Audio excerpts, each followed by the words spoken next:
Kasih karunia dan damai sejahtera dari Allah Bapa kita dan dari anaknya Tuhan Yesus Kristus menyertai kamu sekalian. Amin. Bapak, Ibu, dan saudara-saudara yang dikasih oleh Tuhan kita Yesus Kristus dimanapun kita berada, untuk mengawali setiap aktivitas kita, marilah kita mempersiapkan hati dan pikiran kita untuk mendengarkan firman Tuhan yang tertulis dalam kitab Ratapan pasal 3 ayat 41. Demikianlah dikatakan, marilah kita mengangkat hati dan tangan kita kepada Allah di sorga. Demikian firman Tuhan. Bapak, Ibu, dan saudara-saudara yang dikasih oleh Tuhan kita Yesus Kristus, sebagai saksi dari bagaimana murka Allah dirasakan oleh umatnya sendiri karena tingkah mereka, karena perilaku mereka yang telah melanggar atau telah lari dari apa yang ditentukan oleh Allah dalam kehidupan mereka sebagai umat pilihan.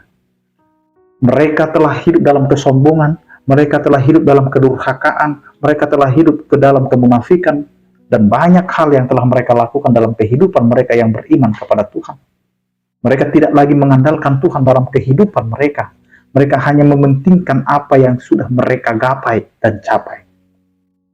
Dan inilah yang menjadi perenungan dan ratapan daripada Nabi Yeremia, di mana dia melihat dengan matanya sendiri bahwa bagaimana Allah mengizinkan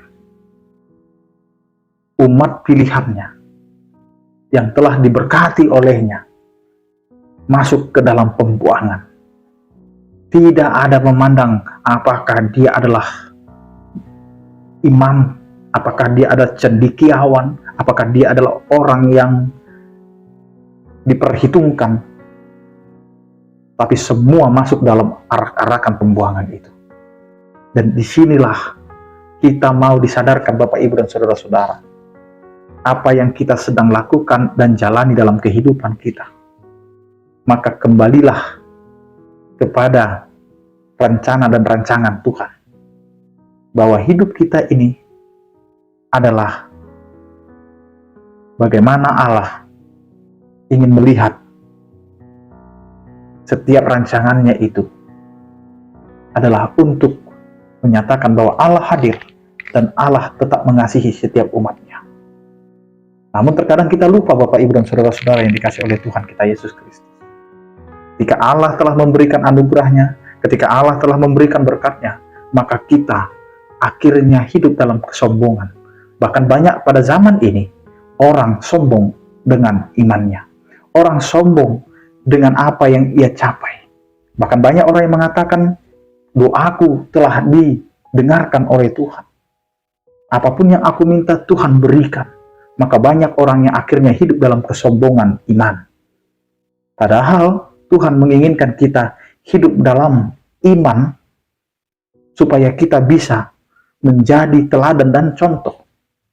Dan disinilah kita ingin melihat bahwa ketika Allah marah, ketika Allah murka, itu adalah pembelajaran bagi kita untuk menyadarkan diri kita, untuk mengembalikan kelayakan kita di hadapan Allah. Karena itu firman Tuhan ini mengatakan, mengangkat hati dan tangan kita. Mengangkat hati kita dan tangan kita untuk memohon pertolongan kepada Tuhan. Karena hanya dalam Tuhan saja pertolongan itu yang dapat kita rasakan dan kita capai. Karena tidak ada yang dapat memberikan pertolongan kepada kita selain Allah itu sendiri.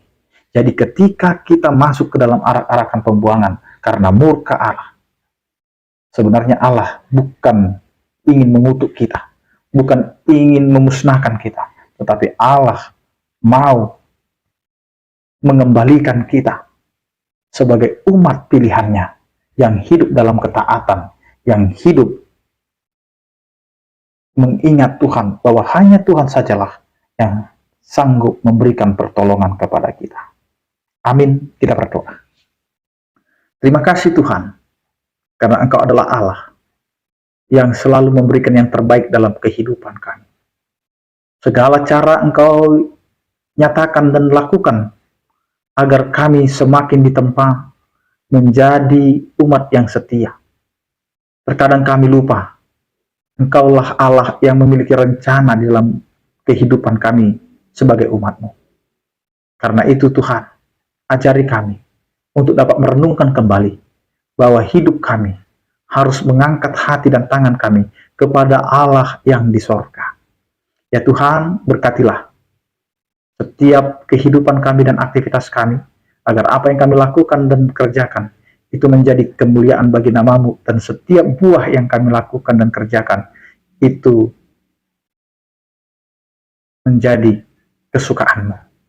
Ya Tuhan, berkatilah setiap orang percaya yang sakit Engkau berikan kesembuhan, yang berduka Engkau berikan penghiburan, yang bergumul Engkau berikan penyertaan-Mu.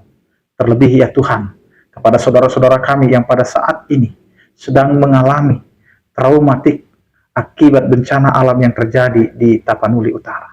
Biarlah Engkau Tuhan yang memberkati mereka dan menyertai kehidupan mereka. Apa yang mereka tangisi akibat kehilangan harta benda dan juga kesehatan mereka, biarlah Engkau Tuhan yang memulihkan dan menyertai kehidupan saudara-saudara kami yang mengalami trauma akibat musibah gempa bumi. Biarlah kasih setia-Mu Tuhan yang menyertai mereka. Anugerah Tuhan kita Yesus Kristus, kasih setia daripada Allah Bapa dan persekutuan Roh Kudus, itulah yang menyertai kamu sekalian. Amin. Selamat beraktivitas, tetap mengandalkan Tuhan dalam kehidupan kita. Salam sehat dari kami, Tuhan Yesus memberkati. Horas.